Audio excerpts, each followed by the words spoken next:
segment, and it was interesting to hear if you got any takes on that. And that is, of course, the Mayan people, and I guess even the Mayan calendar in one sense. I've always been curious to know if when the Vatican people, I guess, were going over there, actually found some stuff that they themselves actually picked up on, relating to the end of time or something like that, in regards to picking up something from their religion. You know, they had the Quetzalcoatl character over there and so forth. Yeah. Is this something you can go into? Do you know something about that? I think, to be honest, the whole Maya thing is either overdone or deliberately put out there as a red herring. Exactly, yeah. It fascinates people, the whole thing, but it does. I mean, no one's deciphered any calendar yet. That's the bottom line. In fact, they had that stone for 100-odd years, and there's only some initial science fiction writers who began to write about it as though it were a calendar. So it hasn't been deciphered. Now, we have to realize, too, that, like Adam Weishaupt said, the greatest way to attract people into a movement is to give them a great mystery. Yeah, indeed. And he was, remember, the founder of one of the sects of the Illuminati. Yeah. So we should always take good note of what they say.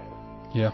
And so they're very good at giving us red herrings down through history to chase, which always fascinate us, and yet would bring you to the conclusion that they want you to bring to, come to, which is that there's nothing you can do about something. It's preordained, it's planned, and then you go along with it. Now that's the same trick they used with revelations in the Bible for thousands of years. Yeah, sure. You can't do anything about it. See, it's written in that book. It's going to happen anyway. Exactly. Well, it's the same trick, is to make you believe that everything is futile.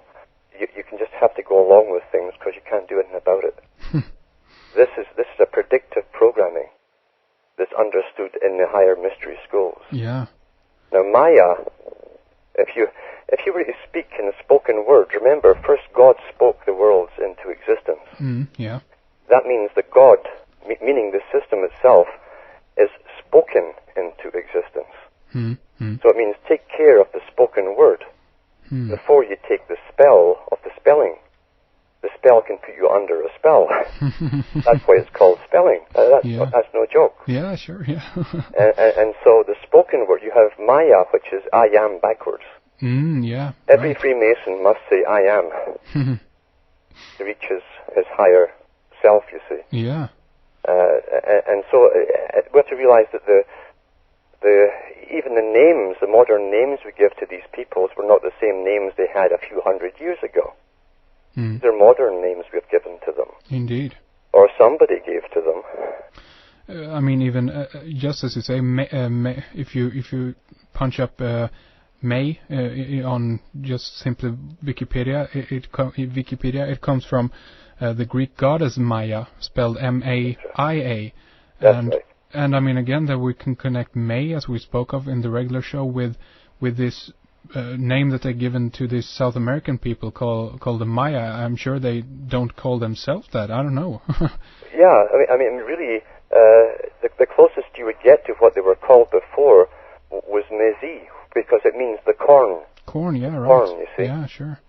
And their whole life used to revolve around their food, which was the corn, the maize. Yeah. And so it's been changed over the last 100-odd years. Sure. So it's a recent term, and we have to ask why they give it a new term. And it's Masonic. And what you have to also realize is that the higher boys who are pushing this stuff that seem to come from South or Latin America are also Freemasons. Yeah. Including the chiefs, you know. Yeah. Aleister Crowley himself, who was up there with the OTO, and was a member of pretty well every Masonic organization, and had gone up the degrees in them all. He completed his degrees in the Scottish Rite of Freemasonry down in Latin America by a native chief that gave him the ending degrees. He brought him up the last degrees. Huh. Interesting. So they control the whole system, including what seems to be native populations. The chiefs generally are Freemasons. Yeah. And you can't trust them. You know, my honest view is, you know, I'm fascinated by the Mayan calendar, and I mean, in that sense, I might fall right into that trap or whatever. But at the moment, I'm researching the stuff, you know, trying to get smart about it, try to just figure out, you know, what it is and so forth. So I mean, it's great to just, you know, talk about it and elaborate on the possibilities of it. But again, I think that it is. Nonetheless, I mean, even if this is a fake created calendar and all this and so forth, it's still intriguing because they're still actually plugging this end date of 2012, meaning, you know, that the big change or what have you that you spoke about earlier actually might be something that is upcoming from their point of view. Well, it is upcoming because by 2010, and this is disclosed now, the unification of the Americas must be complete. Yeah, sure. By 2012, the United Nations is to be given complete authority as the official world government. Interesting. Yeah. And so what they do is always, first of all, they put it into predictions. Yeah. Peddle that to the public. The public grab it because they're fascinated, because they love the mystery and the mystique. And then before they know it, they're being programmed to accept this as inevitable. That's how you train the public. You make them believe it's inevitable. Yeah. Yeah. I mean, I've heard a few stories, I guess, you know, regarding that the Maya or the Aztecs or I guess the Incas also were actually anticipating the return of this, you know, bearded white man coming across the Atlantic Ocean, even I guess bearing a symbol of the cross. And do you know if there's any validity to that story at all?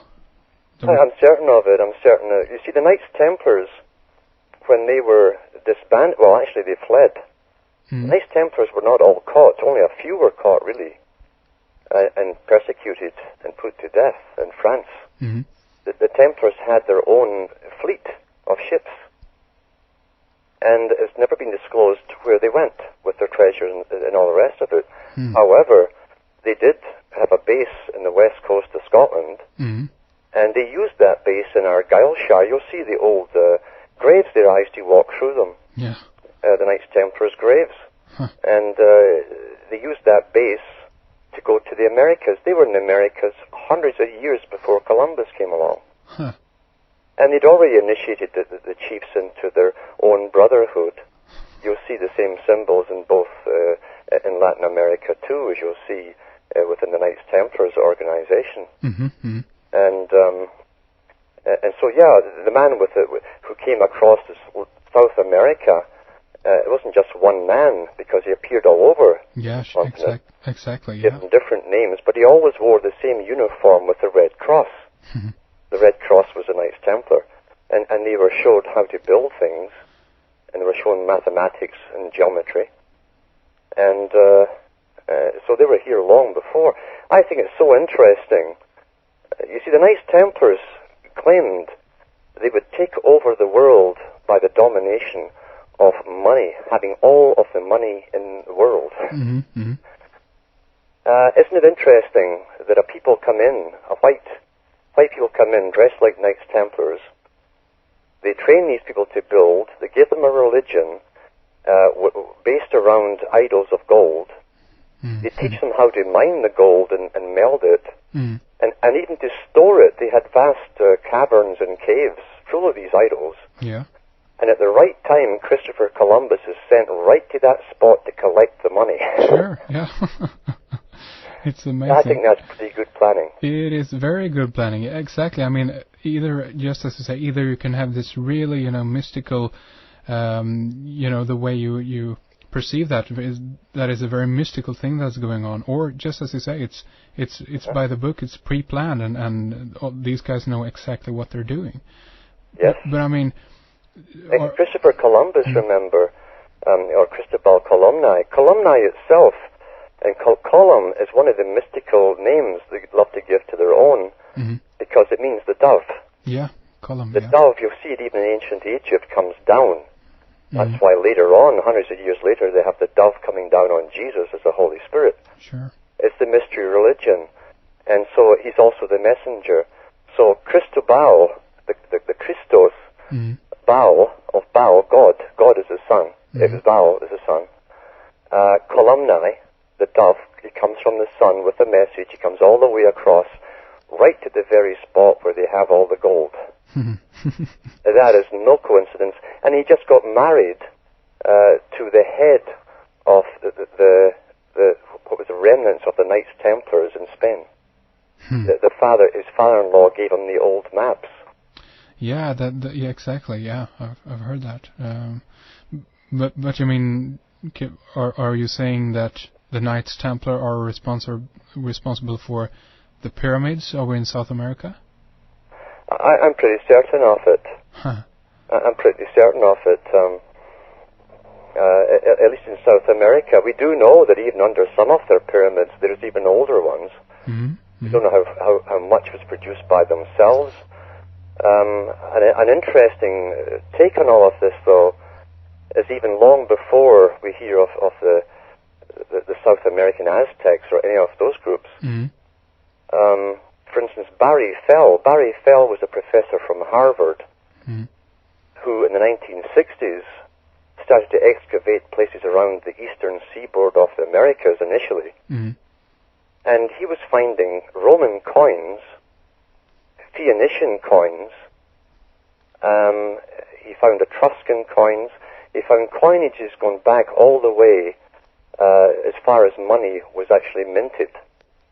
And he was even finding older stuff from seafarers, much older than that, along the eastern seaboards of the Americas. And eventually he came into a place in Ontario, Canada, with a team, and the Canadian Broadcasting Corporation did a series on this excavation in Algonquin Park, and he uncovered the tops of 3 pyramids. And what they did too was they found beneath them, around them, they uncovered the living quarters of what seemed to be a priesthood. And the writing was in pre-Libyan and Egyptian language. And he wrote a book, it was called America BC. It's well worth getting a hold of. Yeah. What say the name of this professor again? Barry. B-A-R-R-Y. Yeah. Fell, F-E-L-L. Okay, yeah, thank you. Professor Barry Fell. And amazing discoveries, put on display, a lot of the stuff. And so far, I think they fenced off that area that he uncovered in Algonquin Park, and now the public can't get in. Because we're not supposed to know that there was a much, much older history to the world. Yeah. We're not supposed to know that yet. So, I mean, the Templars can be this, I guess, almost mythical race, I guess, of people that actually, I mean, a lot of South American peoples themselves, you know, have claimed, I guess, that many of the monuments or the cities that were built was not built by them, but by some other people. That's right. Yeah, I mean, we have people like the existed them, yeah. Yeah, the world is ancient, absolutely ancient. It's far, far older than we've been told. And we know, for instance, that the standing stones you'll find like Stonehenge, and even older ones in Scotland, were pre-Druid. They just don't know who these people were. Yeah. But it's far, far more ancient. But what it does give you is the idea, since the building structure was the same all across the old world, then there had to be an international priesthood, because